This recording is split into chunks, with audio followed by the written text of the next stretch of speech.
In this tutorial, I will show you how to design double-sided business cards in Canva. First, open Canva and click on Create a Design. Search for business card and select the correct size.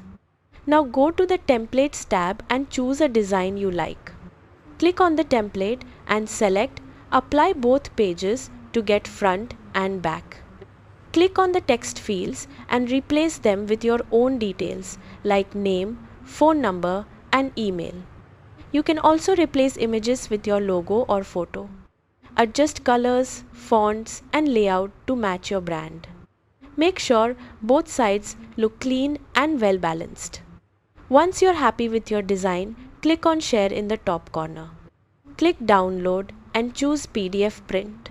Make sure both pages are selected for front and back.